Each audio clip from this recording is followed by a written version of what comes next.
retracer le parcours d'un patient potentiel et avertir les personnes avec lesquelles il a pu être en contact. C'est le but d'une application de contact tracing. Une fois installée sur le smartphone, l'application génère un identifiant unique et chiffré enregistré localement dans la mémoire de l'appareil. Grâce au Bluetooth, le téléphone enregistre les autres appareils qui se sont connectés à moins de 2 mètres de lui et au cours des 21 derniers jours. Si le propriétaire tombe malade, l'historique permet d'alerter par SMS les personnes qu'il a croisées pour qu'elles se placent en quarantaine. Une technologie qui se veut anti-Big Brother.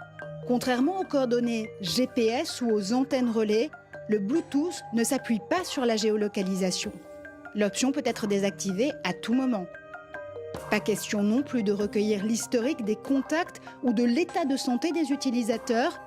L'identifiant chiffré échangé par l'application garantit l'anonymisation des données.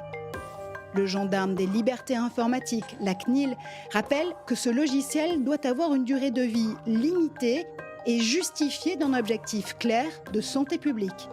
Enfin, le programme repose sur le volontariat.